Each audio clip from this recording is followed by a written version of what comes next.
Au bout d'une semaine, 15 jours, voilà, je propose un programme alimentaire qui doit forcément être réajusté en fonction des sensations et à mettre en œuvre différentes choses par ou le patient ou le sportif.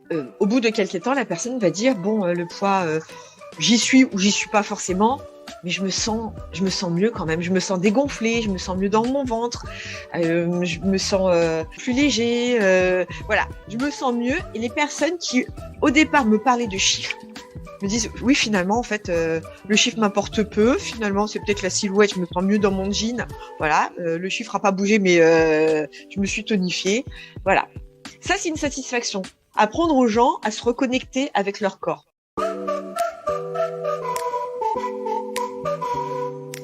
Bonjour et bienvenue sur le podcast Allez Vas-y. Allez Vas-y, c'est le podcast qui met en lumière les personnes qui passent à l'action. Qu'ils soient entrepreneurs ou entrepreneureux, sportifs ou sportifs de haut niveau, bénévoles ou engagés pour une bonne cause, l'objectif est de vous faire découvrir des parcours de personnes qui ont décidé d'agir pour donner du sens à leur vie. Pour cette deuxième saison, nous avons envie de tester une nouveauté. Et ce n'est pas sur ce podcast que nous allons nous empêcher d'agir. L'idée est de mettre en avant les sportifs et sportives en vue des JO de Paris 2024 qui approchent et pour montrer à quel point ils ou elles ont beaucoup à nous apprendre. Donc chaque vendredi, vous allez retrouver un épisode d'un ou d'une sportive, même si la discipline n'est pas olympique. L'objectif étant de valoriser le sport en général et notamment des sports moins mis en avant dans les médias. La nouveauté, c'est qu'un mercredi sur deux, vous allez retrouver les épisodes concernant des entrepreneurs et entrepreneureux, bénévoles ou des personnes engagées. Donc certaines semaines, ça ne sera pas un, mais 2 épisodes du podcast Allez Vas-y. En écoutant ces parcours particuliers ou ces actions positives, j'espère que vous serez inspirés et pourquoi pas, que cela vous donnera à vous aussi l'envie d'agir. C'est un podcast qui a commencé avec des périples puisque hier on devait se rejoindre en présentiel sur Paris et la SNCF on a décidé un petit peu autrement. Donc bienvenue sur ce podcast Estelle. Oui, bonjour, merci Frédéric de m'y avoir convié. De rien. Je t'ai convié parce que effectivement tu es diététicienne nutritionniste du sport, mais pas que. Mais avant de parler de ton parcours, j'aime bien faire mon petit classique portrait chinois. Donc je vais te dire un mot, puis tu me diras celui qui te vient à l'esprit en premier. Si je te parle d'un lieu, qu'est-ce que tu me dirais ? Qu'est-ce qui te vient à l'esprit ? Kiruna, D'accord. Qui est ? À quel endroit ? qui est au-dessus du cercle polaire en Suède. D'accord. Qui est un lieu d'inspiration que j'ai découvert il y a un peu plus d'un an, où j'ai pu rencontrer, alors que je ne le savais pas, des personnes qui appartiennent au peuple Sami de Suède. Moi, je suis une marcheuse dans l'âme. J'avais l'envie de ces grands espaces blancs, de ces torts blancs, de ces grandes étendues. J'adore la taïga, je peux marcher des heures et des heures. Et c'était juste inspirant, magnifique. Et parce que Kiruna, c'est un lieu qui est partagé entre l'authentique, la tradition et l'industrialisation.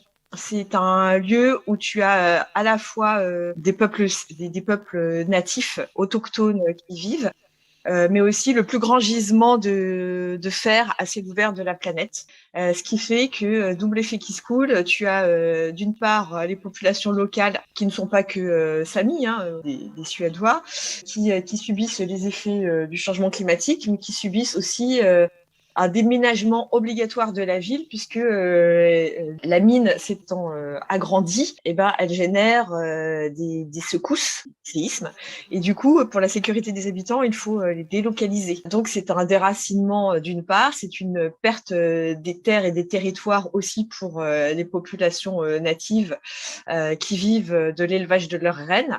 Après je pourrais en parler des heures sur les effets du changement climatique et comment les rennes se nourrissent, peuvent se nourrir ou pas des lichens, des mousses, et que ça devient de plus en plus dur pour eux de trouver leur alimentation. Mais au-delà de ça, les territoires deviennent réduits parce que l'exploitant local s'agrandit. Voilà.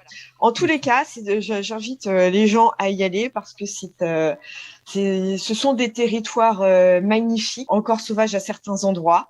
On peut y marcher, pour ceux qui l'aiment, des heures. C'est féerique. Voilà.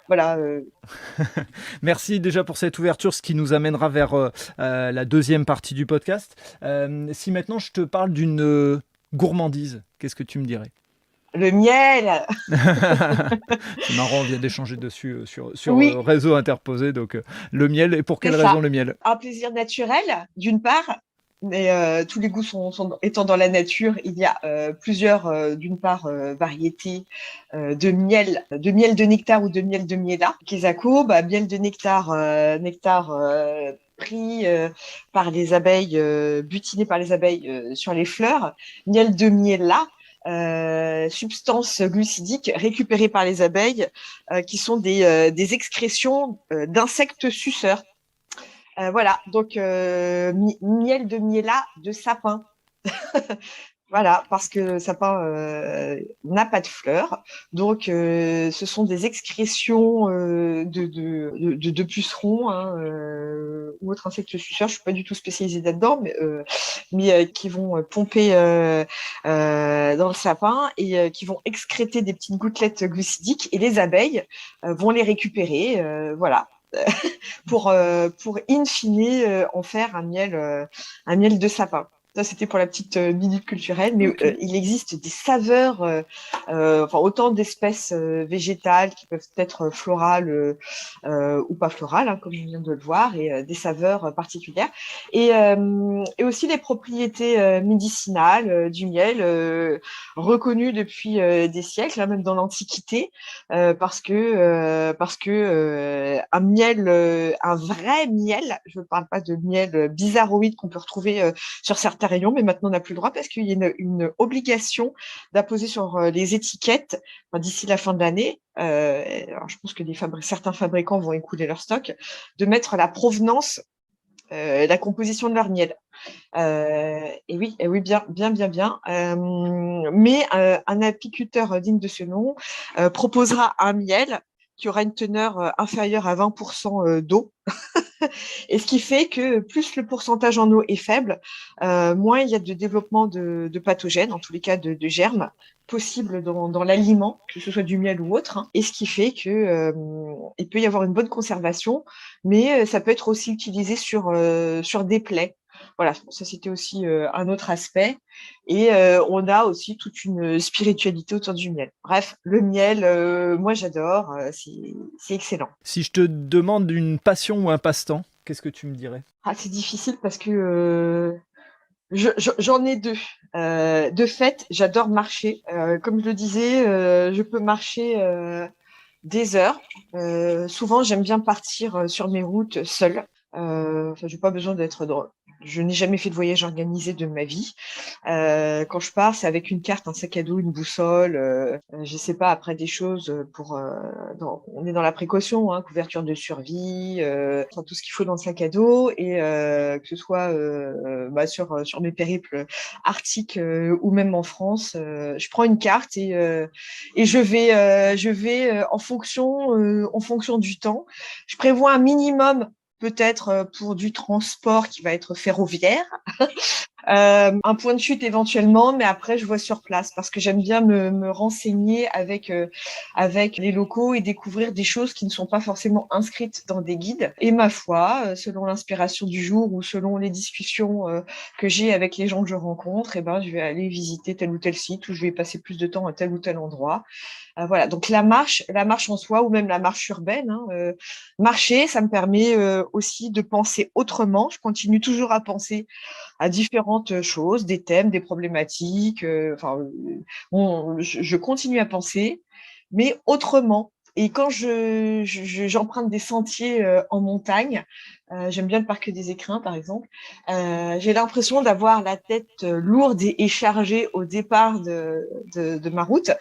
Et plus je gravis la montagne, plus mes pensées s'éclaircissent pour aller vers juste de l'essentiel. Au final, on se dit, bah oui, ce sont peut-être des petits tracas du quotidien qui sont peut-être pas si importants ou sur lesquels on s'arrête peut-être un peu trop longtemps. Relativisons. Voilà. Alors, c'est un exutoire, la marche. Mais j'en ai un deuxième qui est apparu il y a peu de temps, c'est l'escalade sur bloc. D'accord. Ok. Voilà. Et ce qui me permet aussi de me vider la tête. Voilà, ce sont C'est deux ce que j'allais dire. activités qui sont complémentaires. L'une me vide la tête parce que je ne pense pas à autre chose qu'à mon mouvement. Enfin voilà, je suis concentrée sur l'escalade. Sur la marche, je suis aussi concentrée sur ce qui m'entoure. Et puis voilà, c'est complémentaire pour moi. Ok. Et la dernière question du portrait chinois, c'est si tu avais une personne ou une personnalité que tu admires, tu dirais qui? Bah, ma maman. Voilà, que j'admire pour tout un tas de raisons, parce que c'est une résilience au quotidien, parce qu'elle souffre d'une maladie longue. Elle n'en est pas à sa première. Hein. Jamais elle ne s'est plaint, toujours en avance. C'est du courage. Et ce qui m'amène à dire à chacun, et c'est un credo, une phrase que j'aime bien, c'est tant qu'il y a de la vie et de la vie, on y va. On y va, on fonce, on avance. Moi, pour avoir pratiqué aussi des sports de combat ou de la boxe, non pas en compétition sur des rings, hein, mais avoir accompagné des sportifs aussi sur les rings. Tant que le gong n'a pas sonné, il y a toujours moyen d'arriver au but. Ok, très bien. Bah, merci pour ce credo et ce portrait chinois. Et puis bah, là, je vais te laisser nous expliquer un petit peu qui tu es, quel est ton parcours, qu'est-ce qui t'a amené à devenir diététicienne nutritionniste du sport, hein, ce qui fait que je suis rentré en contact avec toi. Et puis ensuite, on verra dans un deuxième temps ce qui t'a amené à passer sur des projets, je dirais peut-être complémentaires ou un peu différents, mais qui sont en lien avec tout ce que tu viens d'expliquer dans le portrait chinois. Donc bah, je te laisse la parole, je te laisse nous expliquer un petit peu qu'est-ce qui t'a amené à tout ça. Effectivement, avant d'être diététicienne nutritionniste du sport, qui est mon job, enfin ma passion, c'est une chance, hein. C'est pas, enfin job, oui, c'est une passion plutôt. Ce qu'il faut savoir, et c'est aussi la raison pour laquelle je ramène beaucoup de choses à l'alimentation. Je suis gourmande, mais gourmande de choses simples, naturelles, les produits de terroir. Voilà, donc tout me ramène toujours à l'alimentation et au bien manger. Ce qui fait que dans mon activité précédente, je travaillais à un poste, différents postes de direction dans la grande distribution alimentaire. Toujours en lien avec l'alimentation, des denrées alimentaires, des produits qui étaient plutôt élaborés, transformés, avec des grandes marques nationales. Voilà, donc j'ai fait ça pendant plus de 10 ans. Mais avant d'en être arrivée là, c'est vrai que j'ai un parcours. Je suis biochimiste de formation et en parallèle, j'implique toutes ces notions parce que tout est lié en fait. C'est difficile de se caractériser juste par une chose. On est un ensemble de choses. Je suis biochimiste de formation parce que je m'intéresse au vivant ou à la chimie du vivant, la biochimie.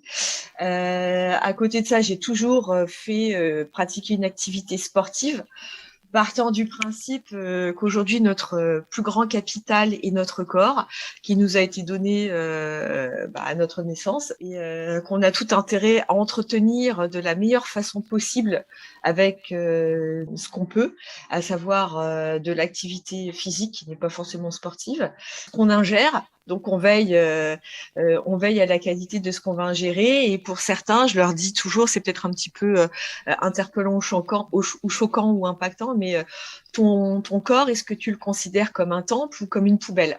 Ah, très bien, bravo pour l'image. Donc voilà, qu'est-ce que tu décides d'y mettre? De quelle façon tu décides de l'entretenir?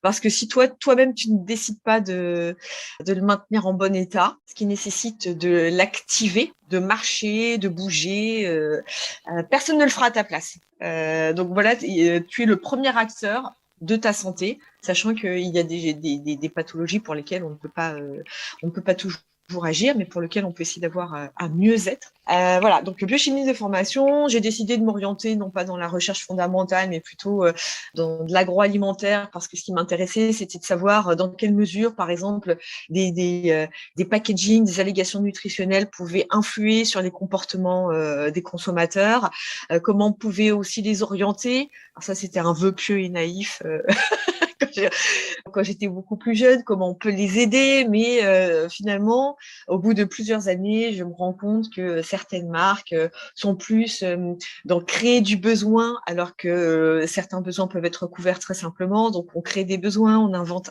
on crée de nouveaux produits qui peuvent être parfois plus onéreux. C'est pas forcément en faveur du consommateur et de ses capacités d'achat ou de ses capacités de compréhension de la denrée mise à disposition. Et bref, je pense que parfois il peut y avoir tromperie, que le manque d'éthique me posait problème. Donc j'ai décidé de stopper là ma carrière dans la grande distribution alimentaire et de me recentrer sur ce qui me tient à cœur, à savoir la santé, le bien-être, l'activité sportive ou physique, sous toutes ses formes, et manger. Hippocrate, déjà dans l'Antiquité, mais on parle d'Hippocrate, mais il y en a plein d'autres, disait que ton aliment soit ton premier médicament. Mais dans plusieurs cultures et ethnies, l'aliment peut être considéré comme un médicament. Il existe des plantes médicinales, des herbes aromatiques qui servent à, mais ce qu'on mange, tout a des actions, toute action a des conséquences, pardon. Mais ce qu'on ingère, ce qu'on mange, aura une conséquence à un moment donné de notre vie, en positif ou en négatif. Mais il y a toujours des conséquences de ce que nous faisons. Mais des conséquences aussi sur notre descendance. Ce qu'on peut ingérer, que ce soit naturel, mais naturel qui peut être pollué par des pesticides. Bon, là, on n'a pas forcément la maîtrise sur tout ça. Mais ou des denrées qui sont très industrialisées, qui contiennent des additifs X ou Y qu'on va consommer tout au long de sa vie, ou en pensant bien faire, parce qu'on se dit cet aliment il peut être diététique, entre guillemets, ne fait pas prendre du poids, mais il peut être nocif sur notre microbiote, ou des aliments qu'on a clairement identifiés, la junk food, du fast food, nanani nanana. Même si à un moment donné, on décide de faire un régime pour perdre du poids, quoi qu'il en soit, toutes ces substances qu'on a ingérées qui vont s'intégrer éventuellement ou qui vont impacter notre génome ou l'expression de certains gènes, et ben ça a une incidence sur notre descendance. À un moment donné, mieux vaut tard que jamais, pour changer ou rétablir, corriger le tir. Mais toute action a des conséquences sur nous-mêmes et sur notre environnement. Et en partant de tout ça, j'ai voulu approfondir mes connaissances. Donc, on redémarre. Alors, c'est vrai que j'avais fait mon 3e cycle plutôt dans une école de commerce renommée, je ne vais pas forcément dire son nom, mais on redémarre sur du BTS diététique, puisqu'il faut comprendre quelles sont les attentes, comment on va encadrer une personne ou un patient. Donc voilà, BTS diététique. Et puis après, j'ai voulu me spécialiser au travers de différents DU en fac de pharma, en fac de médecine, sur la pharmacologie des aliments, enfin des nutriments plutôt, sur la nutrition du sportif, sur nutrition sportive et les activités physiques et sportives à but thérapeutique. Voilà. Bon, après, on peut se former tout au long de sa vie. Je pense qu'on peut et qu'on doit se former tout au long de sa vie, continuer à apprendre parce qu'on ne sait pas tout. Les gens qui pensent tout savoir sur tout, je pense qu'il faudrait se remettre en question parce qu'on ne sait jamais tout sur tout, que tout évolue. Il faut rester conscient de cela. Et voilà. Et aujourd'hui, je suis diététicienne nutritionniste du sport. J'accompagne, on va dire que le pourcentage diminue. Jusqu'à mon projet, 90% de mon activité était d'encadrer des sportifs de haut niveau ou des équipes de sportifs de haut niveau sportives dans différentes, que ce soit dans le rugby ou que ce soit dans des sports de combat, des arts martiaux, des sports d'endurance. Voilà. Mais et puis j'enseigne aussi la diététique et la nutrition. Et puis aussi jury pour le BTS diététique ou des articles dans des magazines, etc. Mais j'ai réduit ce pourcentage pour me consacrer à mon projet. On peut prononcer Excess, même si ça s'écrit XTSS, mais Excess, Climate. Okay. Voilà, Excess, Climate Can't Wait. Okay. Plutôt orienté sur le climat. En fait, ce projet vise à trouver des clés de résilience et d'adaptation climatique au contact des peuples autochtones natifs des déserts chauds, parce qu'ils détiennent des clés. On ne s'intéresse pas suffisamment à eux et qu'aujourd'hui, pour faire face aux enjeux climatiques, tout ne se fera pas avec les dernières et les nouvelles technologies. Il y a des savoirs traditionnels ancestraux qui sont détenus par ces populations. Ça ne veut pas dire que pour autant il ne faut pas échanger avec elle. Encore une fois, c'est de l'échange et de l'apprentissage dans les deux sens. Mais pour ce faire, on utilise le vecteur du sport pour attirer l'attention parce que le sport est un vecteur fort. Hein. On connaît la puissance du sport dans tous les sens. Les sportifs sont très regardés, peuvent être copiés, peuvent être adulés, certains peuvent être des messies. Donc leurs actions peuvent être copiées par des jeunes publics. Donc ils sont exemplaires. Enfin, ils sont exemplaires. Ils devraient être exemplaires. Oui, en tous les cas, ils servent d'exemple. Oui. Donc attention, et certaines grandes marques, les sponsors l'ont bien compris. C'est pour ça qu'ils ont besoin d'un ambassadeur. Nous aussi, on l'a bien compris. C'est pour ça qu'aujourd'hui, on a aussi un parrain de notre édition. Alors juste pour avant de continuer sur le projet, moi j'aurais 2-3 petites questions sur ton parcours. Quand tu décides de quitter ta dernière expérience salariée, Oui. c'est quoi est-ce qu'il y a eu des peurs ou est-ce que tu étais déterminé et tu savais comment tu allais y aller et ça a été quoi les premières actions? D'abord la formation, d'abord mettre ta plaque de nutritionniste parce que tu avais déjà une partie de formation. Comment ça s'est passé dans le concret pour quelqu'un qui se dirait j'ai envie de faire ça et je ne sais pas trop comment m'y prendre si je veux demain changer de vie? Alors, demain changer de vie, je pense que quand on en a l'envie, il faut le faire. Après, je peux concevoir qu'on puisse avoir des préoccupations autres. Oui, mais le risque, j'ai des enfants, si je peux pas les nourrir. Néanmoins, si on a un bagage, moi, il s'avère que j'ai pas d'enfants, donc peut-être que c'était d'autant plus simple. Mais si on a un bagage quel qu'il soit, on n'est pas obligé d'être bardé de diplômes, mais on peut avoir un savoir, une expérience qu'on a acquis au fil des années. Se fixer une deadline, enfin une échéance. Voilà, si dans un an, à l'issue de ma reconversion, finalement, il n'y a pas de résultat, en un an, je peux faire marche arrière et revenir à ce que je sais faire, retourner sur le marché du travail. Et moi, ma foi, j'ai envie de dire, j'ai jamais eu de crainte. Parce que même quand j'étais dans la distribution ou salarié, je pars du principe que rien n'est jamais acquis et qu'on n'a jamais de certitude sur rien. Que de toutes les façons, même si on a un poste, il y a toujours une concurrence possible avec d'autres personnes qui peuvent arriver. Je pars du principe qu'il n'y a pas de frontières et qu'on est ouvert sur l'international. Donc, je pense pas du tout franco-français. Moi, je suis vraiment sur l'international. La concurrence, elle peut être féroce, elle peut venir d'ailleurs. Donc, rien n'est jamais acquis. Il faut toujours faire ses preuves de toutes les façons. Et de la même façon, si j'ai envie de changer de vie et de tenter sur autre chose, il faudra de toutes les façons faire ses preuves. Et il faut savoir s'adapter. Maintenant, si on veut vivre, il faut s'adapter. C'est utopique que de se dire que tout est sûr et certain à vie et que rien ne. Et en plus de ça, les dernières années nous confirment qu'il faut savoir s'adapter. Mais moi, je suis toujours partie du principe que j'ai 2 bras, 2 jambes.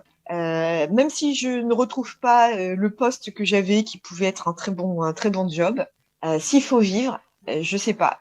J'irai faire un autre job, j'irai à la cueillette des haricots, si j'en ai l'opportunité, vendre des bouquins, vendre des chaussures, enfin j'en sais rien du tout. Moi j'ai pas d'ego particulier à ce niveau-là. S'il faut survivre, je trouverai quelque chose pour survivre. Voilà, donc la peur de franchir le cap. C'est utopique de se dire je veux du changement dans ma vie parce que finalement ce métier ne me convient pas ou des horaires ne me conviennent pas ou j'ai une pression, un stress. Vouloir du changement sans changer, c'est de la folie. Alors ça, c'est pas moi qui l'ai dit, c'est Einstein, mais j'adore ce qu'il a dit. Voilà, vouloir du changement sans changement, c'est utopique. Je l'ai aussi aujourd'hui parmi des patients. Je veux changer ma silhouette, je veux perdre du poids, mais sans rien changer. Je veux continuer à m'alimenter de la même façon, je veux garder les mêmes habitudes. Finalement, je veux rien changer à mon organisation. Non, je ne m'appelle pas Mary Poppins. Je ne suis pas Dieu, je n'ai pas de baguette magique. Voilà, donc il faut être un petit peu courageux sur ces aspects-là, comprendre qu'il va falloir changer des choses, parce que si on reproduit la même copie, probablement qu'on arrivera au même résultat. Donc, normalement, c'est ce qui arrive souvent. C'est ce qui arrive et souvent. oui, et oui. Donc non, j'ai pas eu de crainte au changement. Et après, ayant toujours été dans le milieu du sport, et je suis plutôt quelqu'un de mobile. Mes premiers patients, été dans mes clubs, dans les clubs que je fréquentais pour m'y entraîner. D'accord. Et que les personnes m'ont fait assez confiance parce que je suis plutôt assidue, d'une part dans ma pratique sportive, et que je suis quelqu'un de professionnel et d'assidu aussi dans ma façon de travailler. Donc ces personnes savaient que en s'adressant à moi, j'aurais à cœur de bien les accompagner et de les suivre. Juste pour terminer sur la partie sport, et après on passera sur le projet XS. Quelles sont tes fiertés dans cet accompagnement en tant que diététicienne nutritionniste du sport? Est-ce que tu peux nous citer une ou deux fiertés où tu dis j'ai accompagné soit tel groupe, soit telle personne qui s'est vraiment développée, pour donner un petit peu de vision et de profondeur à ce que tu fais et ce que tu donnes en accompagnement? Ah oui, j'en ai quelques-unes, hein. Alors, je vais pas forcément citer le nom de sportifs parce Non, que je c'est suis pas sûre. pas... Mais par exemple, en tous les cas, dans le milieu ou des sports pieds-poings, j'ai en tête une personne, et aussi dans le rugby, j'ai aussi en tête une personne qui m'avait dit bon, écoute, on va essayer un mois avec ce que tu proposes. Si ça fonctionne pas, j'arrête. Il a continué tout le temps. Moi, mon credo, c'est d'accompagner les sportifs avec une alimentation naturelle. Quand je dis naturelle, ce sont des aliments courants et non pas des compléments alimentaires.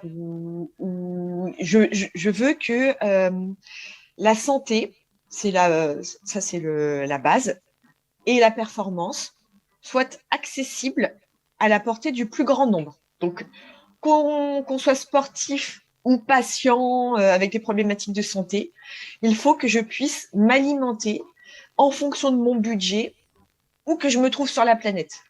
Un féculent restera un féculent, hein, que ce soit du riz, des pâtes, du taro, des patates, de l'igname, au bout d'un moment, un féculent reste un féculent.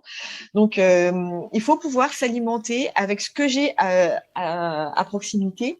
Mais pour ce faire, accompagner une personne sur le plan diététique, c'est pas lui donner une fiche standard que je sors de mon tiroir. J'ai jamais fait, je sais pas faire. C'est de l'éducation nutritionnelle pour que cette personne soit autonome après et se débrouille toute seule. Moi, j'ai pas vocation à accompagner des gens toute leur vie et à être une béquille pour eux toute leur vie. Je peux être présent s'il y a d'autres questionnements, bien évidemment, et au contraire, j'ai pas de souci. Mais moi, ma grande satisfaction, c'est rendre les gens autonomes sur leur façon de s'alimenter, mais surtout critiques par rapport à leurs choix. Il faut que les gens se posent des questions au moment où ils font leurs courses. Est-ce que ça peut être intéressant ou pas, indépendamment de ce que j'ai pu voir sur tel ou tel média ou dont on m'a parlé. Apprendre à lire les étiquettes. Petit aparté, les étiquettes, si les étiquettes sont trop longues et que vous ne comprenez pas la liste des ingrédients, c'est un médicament. Fuyez. Plus l'étiquette est courte, mieux c'est. Un aliment, de toutes les façons, il doit être clairement identifié comme un aliment, hein. Donc, si on se pose trop de questions, c'est que moi, j'ai envie de dire le plus simple est toujours le mieux. Voilà. Donc, mais parmi mes satisfactions, j'ai ce rugbyman qui avait l'habitude d'un certain mode et puis de compléments. On est resté sur des choses très naturelles et il y a pris goût parce que en même temps, c'est du goût, hein. Manger, c'est pas juste de la performance ou de la santé. Les besoins, si on parle de l'aliment, en un, c'est couvrir ses besoins pour vivre et survivre nutritionnellement et avec des apports énergétiques suffisants pour ses besoins. Donc voilà, la survie. Ensuite, la santé. Ensuite, si on a des critères de performance, on adapte aussi par rapport à ça. Mais il y a aussi la dimension plaisir qu'il ne faut pas omettre. On mange pour se faire plaisir. C'est un doudou du quotidien. Et puis, il y a tellement de saveurs, la gastronomie, visiter les terroirs. Frédéric, excuse-moi, je suis obligée de faire un aparté sur ça. Vas-y. Oui. C'est ton podcast, tu peux y aller. Ouais. La diététique, j'aimerais bien que tout le monde ouvre ses écoutilles si c'est possible. Pour tous ceux qui pensent que tu manges diététique, tu t'astreins à un régime, tu ne manges que des carottes râpées ou des salades. C'est tellement la diététique, si on reprend le sens originel du mot diéta, du grec qui veut dire hygiène de vie. Déjà, ça n'est pas que l'alimentation, mais c'est une hygiène de vie, l'activité physique et mentale, le repos, l'entretien de son corps et de son esprit, le repos, et aussi l'alimentation. Voilà tout ce que c'est la diététique. Et manger, pour entretenir tout ça, il faut manger varié et diversifié pour une richesse nutritionnelle et couvrir l'ensemble de ses besoins. Donc, si je mange divers et varié, ça ne peut pas être monotone. Tout est ouvert. Toutes les familles d'aliments sont ouvertes. Faites-vous plaisir avec tous les fruits qui existent, tous les légumes qui existent, toutes les viandes si vous en mangez qui existent, etc. Toutes les gammes de féculents, hein, légumineuses, légumes secs, ce sont les légumineuses, les céréales, voilà. Donc c'est une ouverture sur une palette de couleurs immense. Donc ça ne peut pas être austère. La diététique est tout le contraire de l'austérité, c'est la diversité. Donc pitié. Pour tous ceux qui pensaient que manger diététique, c'est se restreindre à, non, manger diététique, c'est au contraire, oubliez vos habitudes monomaniaques de plats cuisinés tout faits, j'ai pas le temps et je m'achète une pizza toute prête maintenant. Non, achetez plus de fruits et légumes, des herbes aromatiques, faites-vous plaisir, variez les goûts et les saveurs. Voilà. Merci pour cette parenthèse, tu as bien fait. Et une question. Ce rugbyman en question, il continue aujourd'hui à fonctionner de cette manière, ou est-ce que il a tenu un temps et il a abandonné? Ah non, il continue à fonctionner de cette manière parce que c'est son mode de vie et en même temps de ça, c'est un plaisir et aussi pour sa famille et ses enfants. Tu contamines, c'est bien. Ouais, et autre satisfaction au-delà de ça, parce que là on était aussi sur de la performance. Ce sont mais là c'est un ensemble de choses. Alors je pense à des élèves, mais bon, on va pas y passer 1 heure sur le podcast. Mais c'est lorsque des gens viennent me voir et me parlent du poids. Voilà, je voudrais peser. Je sais pas moi, 50 kilos, je dis ça au hasard, sachant que le poids c'est un paramètre de mesure. On pourrait vivre quelque part où on n'a ni balance ni rien en pleine nature. De toutes les façons, on mange quand on a faim, on sert de manger si on n'a plus d'aliments ou quand on n'a plus faim, on va pas se poser forcément de problématique de notre poids. Donc le poids c'est juste un élément de mesure, mais parmi plein d'autres. Il faut se fier à ses sensations. Est-ce que je me sens bien? Est-ce que je me sens lourd? Est-ce que je me sens essoufflé? Est-ce que j'ai mal au ventre? Est-ce que je suis fatiguée? Essayez de vous reconnecter à votre corps. Donc, on se fait ces sensations. Et les gens qui, au départ, me disent fantasme un poids, parce que je sais pas d'où parfois sur ce poids, donc je voudrais peser tant. D'accord, je note. Au bout d'une semaine, 15 jours, voilà, je propose un programme alimentaire qui doit forcément être réajusté en fonction des sensations et à mettre en œuvre différentes choses par ou le patient ou le sportif. Donc, on met à jour, on ajuste. Au bout de quelques temps, la personne va dire, bon, le poids, j'y suis ou j'y suis pas forcément, mais je me sens mieux quand même. Je me sens dégonflée, je me sens mieux dans mon ventre, je me sens plus léger. Voilà, je me sens mieux. Et les personnes qui, au départ, me parlaient de chiffres, me disent, oui, finalement, en fait, le chiffre m'importe peu. Finalement, c'est peut-être la silhouette, je me sens mieux dans mon jean. Voilà, le chiffre n'a pas bougé, mais je me suis tonifiée. Voilà.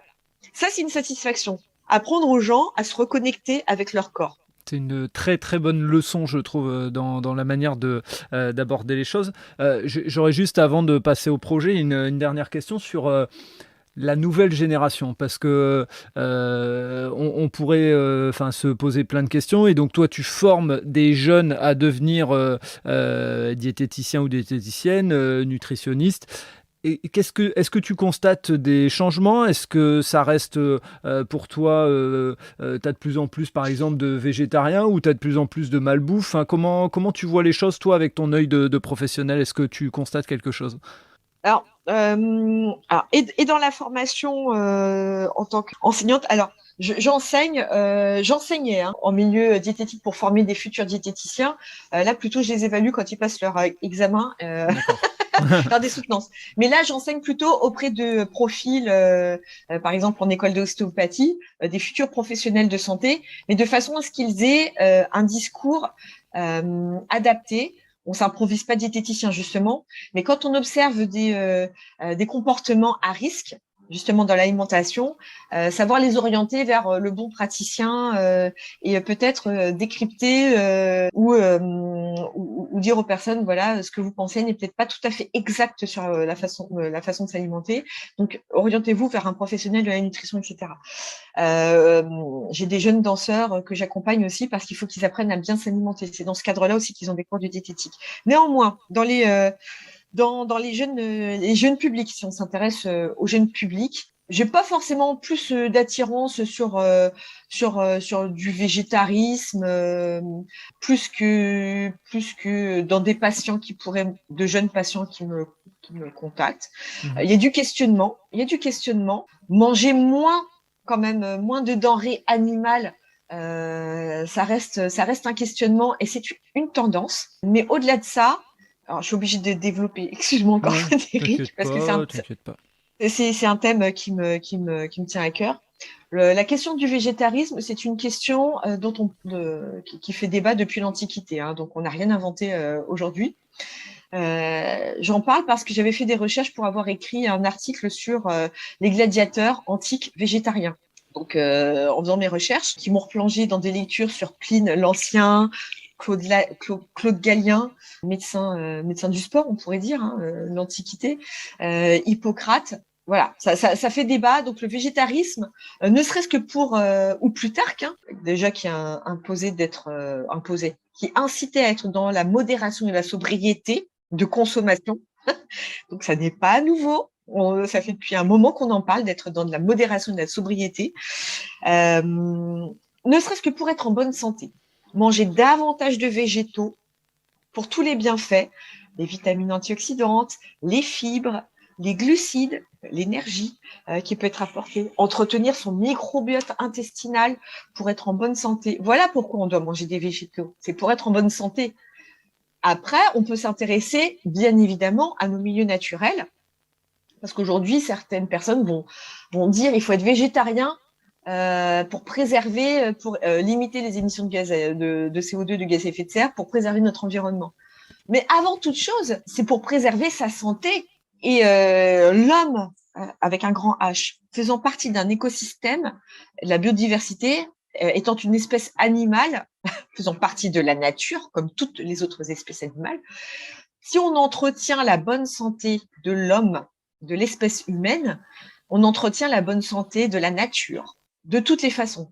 Parce que si on est en meilleure santé, on va peut-être consommer moins de médicaments et de substances chimiques qui peuvent être déversées dans des eaux usées, qui peuvent être traitées, filtrées selon les pays. Hein. Moi, je ne parle pas que de la France. Hein. Oui. Il faut avoir un raisonnement international, mondial. Si je suis en meilleure santé, peut-être que ce déplacement qui me prend 20 minutes à pied. On est dans du raisonnable, hein. J'incite pas tout le monde à marcher. S'il y a 40 km à faire tous les jours, voilà. Mais ce qui peut être fait, si je peux le faire à pied parce que je suis en meilleure santé, je suis pas essoufflée, j'ai pas de problématiques aux articulations, hein, tout s'entretient, et ben peut-être que je ne vais pas prendre la voiture, qu'elle soit avec essence diesel ou électrique. J'économise de la ressource. Parce qu'aujourd'hui, l'électricité, on pourra en parler aussi sur l'économie. C'est un autre débat. Mais quoi qu'il en soit, j'utilise de l'énergie mécanique. Je fais fonctionner mon corps et j'économise la ressource. Donc, quand je suis en bonne santé aussi, je contribue à la bonne santé de mon écosystème. Donc, et si je mange davantage de végétaux, je favorise, je suis dans la prévention santé. Voilà, c'est même pas pour des considérations. On peut aimer ou pas manger de la viande. Moi, personnellement, je ne mange pas de denrées animales, voilà, mais chacun fait comme il veut. Mais on n'est pas obligé d'en consommer autant. Culturellement parlant, il est de bon ton d'inviter des amis. On peut pas inviter des amis sans avoir une belle pièce de viande ou un beau poisson. Ça fait pauvre sur la table. Alors qu'il y a tellement de repas magnifiques qu'on peut faire. Je sais pas moi, une poêlée de champignons, je sais pas moi, des pommes de terre sautées à l'ail au persil ou des risottos X ou Y, des tiens de légumes, des veloutés de légumes. Enfin, on peut faire tellement de choses avec à base de végétaux, je sais pas moi, des houmous diversifiés. Alors on peut pas amener houmous si c'est pas du pois chiche, mais des purées de lentilles dans lesquelles je vais rajouter peut-être du curry, du lait de coco, de la coriandre. tellement de variétés de recettes. Donc, pour le végétarisme, il y a des questionnements sur est-ce que c'est bien, est-ce qu'il faut s'orienter sur ça? J'ai envie de dire, mais pourquoi tu t'orientes vers du végétarisme? Pour te donner bonne conscience, parce qu'il y en a qui le font. Hein. Donc, bon, ça ne va durer qu'un temps. Parce que si c'est un effet de mode et que la mode change, peut-être que demain, je passerai à autre chose. Il y a une campagne de pub qui était sortie, c'était en mars, hein, une société suédoise qui s'appelle Hump, qui avait lancé un spot publicitaire qui a gagné le prix d'argent, les Lions, les Lions à Cannes. Et ce spot publicitaire propose un hamburger végétarien, qui aurait goût de chair humaine. Il y a une déviance. Alors, au prétexte que c'est un végétal, on peut tout manger. Non, manger végétarien, là c'est une déviance quand même. Manger végétarien, c'est pas juste se contenter de manger une denrée végétale. Derrière ça, c'est aussi une philosophie, un mode de pensée. Quel est mon regard par rapport aux autres espèces, qu'elles soient animales ou végétales? Comment est-ce que c'est proposé? Une denrée végétale industrielle, suremballée, avec différents ingrédients et des additifs, comment est-ce que c'est préparé et comment est-ce que c'est élaboré. Et si une denrée végétale, pour la faire pousser, on consomme X litres d'eau, la ressource en eau, c'est aussi un même questionnement quand on est dans les problématiques climat. Hein. Au-delà du CO2, il y a aussi la ressource en eau. Voilà. C'est ces questions que tu t'es posées qui t'ont amené tout doucement à aller vers le projet, ou c'est en rencontrant des sportifs avec qui tu as pu participer, ou c'est par tes marches? Comment ce projet justement... C'est par mes marches. D'accord, ok, c'est par les marches. Ce sont par mes marches. Et justement, alors, explique-nous ce qu'est ce projet XCSS, qui se prononce XS. Explique-nous un petit peu comment il t'est venu. Est-ce que tu es à l'origine? Est-ce que tu as rejoint un groupe? Enfin, donne-nous un petit peu de perspective de ce qu'est ce projet. Pourquoi ça s'appelle XCSS? Ça veut dire X pour cross et les autres lettres, cross country skiing, c'est ski de fond sur du sable. D'accord. Voilà, ça, c'est pour... Et comment est-ce qu'il m'est venu? Effectivement, c'est au cours de mes marches. J'aime bien marcher dans les milieux naturels. Autre aparté, je m'efforce à dire les milieux naturels plutôt que la simple nature, parce que souvent on peut parler de l'homme et la nature. Toujours pareil, l'homme fait partie de la nature. Hein. Les éléphants et la nature, les oiseaux et la nature, les arbres et la nature. Les espèces vivantes font partie de la nature. Donc, les milieux naturels. Et je me dis, pourvu qu'ils restent dans le meilleur état le plus longtemps possible, tel qu'on aime les voir, tel qu'on aime les visiter, là où on aime pratiquer nos sports s'ils sont outdoor. Voilà. Donc, mais on voit la façon dont parfois ils peuvent être dégradés, que ce soit avec des bouteilles, enfin des choses, pollution qu'on peut observer. Et même si c'est pas ça, on peut voir que des sentiers sont ravagés parce que ils passent des véhicules motorisés. Voilà. Donc il y a des traces qui sont laissées. Donc on se dit bon, comment on pourrait faire pour réduire cela. Donc il y a toute une réflexion qui se fait autour de la préservation de nos milieux. Les effets du changement climatique, on en parle depuis des décennies, hein, c'est pas tout récent.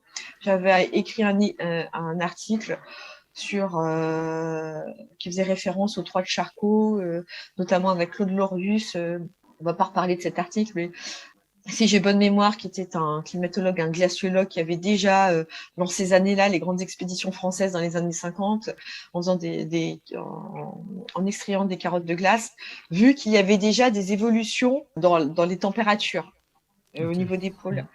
Donc, on nous alerte sur ces changements depuis longtemps. Et en observant les sportifs, les sportifs de haut niveau, je vois aussi qu'ils sont très observés par leur public. Et là, je me dis, il y a peut-être des choses à faire en utilisant le sport. Parce que le sport, pour l'avoir pratiqué, ce sont aussi des valeurs. C'est du respect de son adversaire, du respect de son entraîneur, du respect pour la pratique. Il faut être respectueux. C'est aussi de l'humilité. On est fort un jour, on a gagné une médaille, on a gagné une ceinture, on a gagné un titre, mais est-ce qu'on peut le conserver? Ça, c'est autre chose. Le conserver son titre sur la durée. Donc, il faut savoir être humble. Et puis, être humble par rapport au milieu dans lesquels on évolue. Moi, quand je suis au milieu des sommets, reprenons le parc des Écrins, voilà, allez-y, visiter, c'est à portée, hein. Mais même si c'est pas à portée, on peut faire 1500 km de train pour aller en Arctique, ce que j'ai fait. Ça prend 2 jours, mais on peut le faire. Et là, on se sent vraiment tout petit. On se sent vraiment tout petit par rapport à cette immensité qui nous entoure et où on se dit que ah oui, bah là, c'est rude. Tu as des populations qui arrivent à y vivre, tu as d'autres espèces animales qui font avec, et on se dit, bah, on est à la fois peu de choses, se remettre en question. Voilà, donc c'est un ensemble de choses, voilà, au cours de mes marches, au cours de mes expériences, qui me disent pourquoi pas utiliser le sport comme moyen, comme un moteur, un moyen propulseur, fédérateur autour d'une cause. Cette cause, elle peut être liée au milieu naturel que j'aime tant, parce que j'aime aussi manger de bons aliments naturels avec plein de saveurs. Et pas polluer avec plein de choses. J'aime bien pratiquer mes escapades au milieu parce qu'ils sont magiques. Voilà. Donc, et le climat, les effets du changement climatique, parce qu'on peut pas lutter contre le changement climatique, il a lieu, mais on peut s'adapter, s'outiller pour faire face aux effets du changement climatique. Donc voilà, petit à petit, comment se sont imbriquées les choses dans ma tête. On a tous eu une période 2020 où on a eu beaucoup de temps pour se poser Effectivement. et réfléchir. Voilà, donc j'ai pu rédiger des choses. Ce projet, j'en suis à l'origine. Je l'ai fondé, je l'ai créé. Et j'en ai parlé à des gens que je connais dans mon réseau qui sont venus se greffer au projet, à la cause, parce qu'ils y ont été sensibles et que ça leur a parlé. Donc notamment, tu as un parrain qui est un petit peu connu quand même, qui est Gwendal Pesra. Il est venu dès le début dans le projet, il s'est rattaché après. Comment ça s'est passé aussi pour lui? Alors Gwendal, il était pas là dès le début parce que au début on avait un autre parrain qui pour différentes raisons a quitté le projet. Et comme j'étais aussi en contact avec LinkedIn, au travers de LinkedIn plutôt, avec Gwendal, que je l'avais vu moi à l'époque aussi quand il était dans des émissions de prime time. Je vais pas citer, il y a une dizaine d'années. Oui. J'avais beaucoup aimé son profil parce qu'il était certes dans du défi personnel, sportif, et c'est ce que j'aimais bien, mais il n'était pas dans la manipulation et dans la stratégie, et il était vraiment authentique, et ça m'a beaucoup plu. Et c'est vraiment, et puis après pour l'avoir connu aussi au travers de notre édition qui s'est passée en mai, et puis échanger beaucoup avec, c'est pas du fake, c'est vraiment une personne très engagée, simple, abordable. Moi, je vais pas passer mon temps à faire toutes les louanges de Gwendal, mais c'est vraiment une personne. C'est vraiment un beau parrain qui mérite à être rencontré, être connu. Ok. Et la première action qui s'est passée, est-ce que c'est celle justement que j'ai pu voir, c'est celle d'aller faire du ski de fond dans le désert pour montrer un peu qu'il y a besoin de s'adapter et que peut-être à terme ce serait malheureusement ce qui arriverait, c'est-à-dire que nos montagnes n'existeraient plus et autres. Ça a été ça la première action ou il y a eu d'autres actions qui ont été menées? Alors, cette partie, ce séjour sportif, solidaire, immersif qui dure une semaine, c'est la partie émergée de l'iceberg. D'accord. Parce que ça permet de faire du film documentaire, d'avoir Bien des sûr. images, des témoignages, notamment de ces populations natives des déserts que l'on va rencontrer, avec lesquelles on va vivre. On mange local, j'insiste bien. On fait pas venir de denrées de je ne sais où. D'ailleurs, toute la semaine, on a cuisiné avec eux. Tous les participants, les parties prenantes, chacun avait sa gourde, donc pas de bouteilles plastiques, paille filtrante si besoin pour boire l'eau dans les canaux d'irrigation, c'est ce que j'ai fait, traditionnel qui s'appelle les retaras. Donc on minimise au maximum les choses, mais on est au contact on essaie de vivre cette semaine comme les locaux, hein. Donc bien évidemment il n'y a pas de clim, il n'y a rien de tout ça. Le t-shirt, on le lave sous la douche, on le réutilise, hein. Système D, voilà, on fait les choses les plus simplement possible. Donc ça c'est la partie émergée de l'iceberg, mais en amont, il a fallu avoir une réflexion d'une part sur les prototypes de ski de fond sur le sable, avoir une réflexion sur le choix des partenaires, parce qu'on ne veut pas faire de greenwashing. Je ne veux pas que nous fassions du greenwashing. Nous sommes une petite association à but non lucratif. Je préfère que nous fassions des choses à notre échelle efficaces avec des acteurs engagés, avec les moyens que l'on a. Mais on a besoin de moyens, hein. Donc, si vous voulez nous aider, allez-y. Voilà, vous êtes les bienvenus. Nous, on n'a pas vocation à faire du chiffre d'affaires, mais c'est surtout à faire vivre la structure. Voilà. Je préfère que nous fassions des choses efficaces, simples, avec ce qu'on peut faire, mais ne pas vendre notre âme. J'insiste, ne pas vendre notre âme, même si une grosse structure voulait nous proposer des grandes sommes parce que ça leur permet non. Non. C'est déjà difficile d'acquérir une crédibilité et de montrer qu'on veut faire des choses concrètes qui peuvent avoir un impact, qui peuvent être reproductibles par le plus grand nombre avec peu de moyens. Ça, c'est le but, hein. Qu'on veut jouer la coopération. Donc, c'est pas pour ensuite servir de prétexte à je sais pas quelle firme, hein. Donc, ça, niette. Donc, et c'est pour ça, on a eu toute une réflexion sur les skis. Les skis en bois sont faits par un artisan du bois qui est de nos montagnes, de Saint-Gervais. Notre ski bois Tardy, Vétiver, qui est une marque française, Vétiver Sport. Les t-shirts sont faits à partir de plastique recyclé.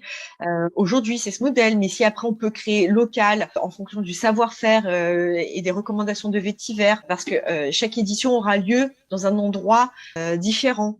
On va créer local, ça permet de raccourcir différentes choses sur la production. Donc on a eu toutes ces réflexions là bien en amont, et après sur place, les actions, d'une part c'était nous de bien nous immerger et de comprendre ce qui pouvait être les demandes, les contraintes dans le village de Hassil Abdiad, pour y retourner à la prochaine édition qui sera en novembre 2023. Et là, j'étais à Rabat il y a quelques jours pour initier aussi des actions avec des acteurs locaux. Je suis aussi alumni, je suis obligée de la citer, de l'école l'ESSEC, hein, qui est à Rabat, pour impliquer des étudiants dans notre projet, des étudiants qui sont au Maroc, sur des missions confiées. Alors, je ne vais pas parler de toutes les missions, mais c'est impliquer des acteurs locaux dans le projet, parce qu'on va vouloir, nos 4 grands axes seront la coopération agricole et la gestion de l'eau. Deuxième axe, c'est développement durable et promotion, soutien du travail des femmes en zone rurale, parce que les femmes aussi dans des solutions face aux évolutions du climat, parce que dans ces zones arides, hein, quand les hommes doivent partir, il y a des conflits armés, c'est une réalité, hein. Je ne vais pas parler du Yémen, de la Syrie ou autour du lac Tchad. Enfin bon, il y a différentes réalités en Somalie, au Mali. Enfin, bon, quand les femmes restent au village parce que des hommes doivent ou partir trouver du travail ou partir sur le front, il faut système D, hein, pour continuer à cultiver, pour alimenter la famille, pour trouver du revenu, de l'argent. Voilà. Donc elles sont trouveuses de solutions pour continuer à faire vivre la famille et le village. Donc il faut pouvoir les aider. Elles peuvent avoir un savoir-faire artisanal aujourd'hui, mais il faut aussi les aider sur, certes elles ont un savoir-faire artisanal, mais comment commercialiser, vendre davantage et mieux leurs articles. Là, on peut les conseiller sur du marketing, sur du business plan, voilà l'intérêt des élèves, qui peuvent aussi s'associer à des élèves, des étudiants d'école de mode et de design, leur donner des fiches techniques. Parce que ce qu'il y a de très bien, c'est qu'on va, ils le font déjà, on va développer des collectes de déchets, plastique, ficelle, laine, qu'on va recycler pour en faire des objets. Donc, à partir de ces ressources recyclées et ressources locales du village, établir des fiches techniques sur la base desquelles ces femmes vont pouvoir reproduire des articles qu'on pourra vendre à Hassil Abdiad pour leur générer du revenu, puis par la suite peut-être à Casa à Rabat et ainsi de suite ailleurs, à l'export. Mais ça, on veut que ces choses-là, elles soient reproductibles ailleurs. En 2023, on sera au Maroc, en 2024, on sera en Égypte, mais il faut que ce soit reproductible. Voilà, donc troisième volet, c'est éducation environnementale, sensibilisation des jeunes publics aux enjeux climatiques et environnementaux. Donc on aura des petits challenges interscolaires entre primaires de Paris, parce que l'école, l'association, elle est basée, le siège est basé à Paris. Donc on va voir aussi avec différents organismes associatifs sur Paris pour se rapprocher de primaires de Paris, échanger avec des primaires déjà des villages alentours sur différents thèmes. Le défi sera, le concours sera collecter des déchets et réaliser le plus bel objet fait à partir de déchets que vous allez. Mais tout est prétexte en fait pour connecter les enfants. Autre aparté. Aujourd'hui, on parle d'adaptation climatique. C'est très bien. Tout le monde parle d'adapter l'urbanisation, l'architecture, le textile. Mais on omet deux choses que je pense importantes. D'une part, l'adaptation, c'est comment je m'adapte à l'autre, à un autre peuple, à d'autres cultures. Parce que demain, il y a des migrations qui sont obligatoires. On les observe déjà. Comment je peux m'adapter ou l'autre peut s'adapter à moi. Et ça démarre aussi par des rencontres, des échanges à faire dès le plus jeune âge. Donc nous, c'est le prétexte pour, mais si on arrive à se faire connecter des primaires, voilà, qui vont discuter d'objets collectés, recyclés, déjà ça les sensibilise à la collecte des déchets et à l'impact sur l'environnement et sur le climat. Mais le ski de fond, ça c'était une idée de Gwendal, faire des classes de ski de sable, pas de classe de ski de neige, mais en Zoom, voilà, avec des gamins qui savent faire du ski de fond, qui en Zoom ont montré à leurs petits copains, copines dans le Sahara. Regarde comment nous on fait du ski, toi comment tu fais avec tes spatules sur le sable. Voilà, tout est prétexte pour les faire se connecter, c'est très bien. Et l'adaptation, c'est aussi l'adaptation des corps, des organismes. Quand on doit s'adapter, il faut permettre à chacun d'être plus fort, d'avoir un corps plus fort et plus résistant aux épisodes caniculaires. Ça passe, encore une fois, je suis désolée, mais par aussi de l'entraînement, de l'activité physique et une bonne alimentation. Les personnes qui sont en surpoids, obésité, qui souffrent d'hypertension artérielle, souffrent encore plus de la canicule, de la chaleur. Si au travers, j'avais fait un post sur ça, sur quelle est la contribution de la diététique dans l'adaptation climatique, et ben c'est tout un discours pour faire en sorte que dès le plus jeune âge, les gens mangent mieux pour avoir aussi un corps plus fort et plus résistant, dans la mesure du possible, bien évidemment. Mais c'est comment entraîner son corps, voilà, l'entretenir et l'entraîner pour qu'il soit plus résistant à la chaleur. Parce qu'aujourd'hui, il y a des gens qui meurent de chaleur. Alors, ça ne veut pas dire qu'on sera des surhommes, mais on sera peut-être un peu plus résistant et physiquement et psychologiquement à la chaleur. On sait que pratiquer une activité sportive permet de développer une forme de résilience. Je prends un exemple tout simple pour quiconque a déjà fait des petits footings chaque matin. En se posant des petits challenges comme ça, on est tous, au moment où on doit rentrer à la maison, sur le chemin du retour, allez, je rajoute 5 minutes. Ou alors, je suis à 9, peu importe le chiffre, 9 km 6, j'aime bien les arrondis, je pousse jusqu'à 10. Bien sûr. Je continue, je fais un tour. C'est toujours ces petits défis, ces micro-challenges qu'on s'impose qui font qu'on se force à, versus une personne qui peut être sédentaire et qui n'a pas l'habitude de l'effort, le goût de l'effort, être un peu dans la souffrance et la douleur. C'est un petit peu tout ça qu'il faut pouvoir travailler. Alors là, je parle de choses très simples et simplistes, mais il va falloir travailler à rendre les individus un peu plus forts mentalement, un peu plus forts physiquement, au travers d'entraînement. Il faudra développer des choses à ce niveau-là, au travers de l'alimentation. Donc l'adaptation climatique, c'est ça aussi. C'est pas juste on change l'architecture, des matériaux éco-responsables, l'urbanisation, transformer les villes. C'est aussi les individus au niveau individuel. Et le quatrième volet de notre projet Access Climate Can't Wait, c'est au-delà de l'avoir initié, c'est développer notre pratique sportive adapté aux évolutions du climat, à savoir le ski de fond sur du sable, parce qu'on peut le faire sur le sable, eh ben, il est adapté. Là, je retourne à une définition du GIEC sur l'adaptation qui fait référence à comment on peut tirer le meilleur parti possible de nos milieux naturels, compte tenu des évolutions. Parce que les évolutions, elles ont lieu. Donc, où on décide d'être tout le temps dans le déclin et dans le négatif et de dire tout va mal, c'est pas possible. Alors, on sait que tout va mal, mais maintenant, quelles sont les choses positives ou les voies de progrès ou de progression que je peux trouver. Le désert, parce que ça va être un environnement auquel il va falloir se familiariser, hein. Alors peut-être pas nous à Paris, le désert avance, hein, ça c'est les déserts avancent. Il y a une désertification des milieux qui ne veut pas dire désert. Désertification des milieux sous-entend la dégradation des milieux. Mais ce sont des paysages avec lesquels il va falloir se familiariser. Mais qu'est-ce qu'on peut faire avec? Là, on parle du Sahara. Le désert, le Sahara n'est pas un écosystème mort. Il y a de la vie, que ce soit au niveau des insectes jusqu'aux populations nomades. Il y a des hommes et des femmes, des hommes avec un grand H à chaque fois, mais il y a des populations, des communautés qui vivent dans le désert ou aux abords du désert. À ce titre-là, c'est un écosystème vivant. Pitié, arrêtez, si vous le pouvez, de ravager les dunes avec les 4x4, les quads et les jeeps.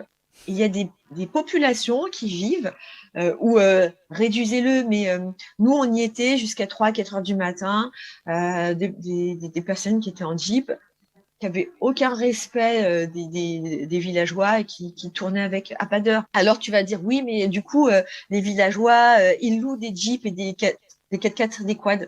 C'est vrai. Eh ben, nous, on propose une solution alternative. Les gens font ce qu'ils veulent, ce qu'ils veulent, encore une fois. Nous, on n'oblige à rien. Chacun décide. Et voilà, on vous propose aussi une autre façon de visiter le désert avec du ski de fond, une mobilité douce. Et on visite, on prend le temps d'apprécier les dunes lentement. Alors ça, c'est Youssef, un guide du désert, qui a trouvé ça super intéressant, qui a l'habitude de visiter le désert depuis qu'il est né, hein, qui trouve un intérêt à nos spatules de ski de bois, en disant, bah ouais, on s'enfonce moins. Après, il faut savoir pratiquer les dunes, hein. Donc plutôt marcher sur les crêtes, mais on s'enfonce moins. Et ça, je pourrais le proposer aussi à mes touristes qui sont sur la caravane, hein, en plus de mes dromadaires. Bah, ils peuvent avancer aussi avec les spatules. Donc ça peut être intéressant, c'est moins fatigant. Donc voilà, on peut proposer. On partait au départ de quelque chose, d'un événement sportif un petit peu fou, impactant, avec des images où on alerte, on impacte, on choque le grand public en disant voilà. Le ski de fond, vous l'avez connu sur des milieux naturels enneigés tant qu'il y en a. Demain, il y en aura peut-être plus forcément. Ce sera peut-être dans le désert qu'il faudra aller s'amuser pour les locaux. Hein. On vous demande pas de traverser la planète pour aller exprès dans le désert et faire du ski de fond. Mais pour les personnes qui vivent au Maroc, voilà, regardez comment vous pouvez visiter vos propres déserts autrement, non pas sous dôme artificiel, climatisé et sur de la neige artificielle, si tu vois où je veux en venir. Oui, bien sûr, j'ai capté. Voilà, mais dans les milieux naturels tels qu'ils sont, à notre rythme, ça aussi c'est du défi, hein. C'est du défi d'avancer sous le soleil avec elles sont très légères, hein, avec les spatules. Le défi, on peut se le trouver à tous les niveaux. Donc, on est parti d'une pratique sportive qui s'adaptait aux évolutions du climat et au milieu où il se trouve, à savoir le sable. Les sables, hein, parce que la granulométrie change en fonction des déserts, et on verra en Égypte. Mais ça ouvre sur du tourisme durable, finalement. Et c'est une très bonne idée. Mais cette idée, on l'a pas eu que tout seul, on a échangé avec les locaux.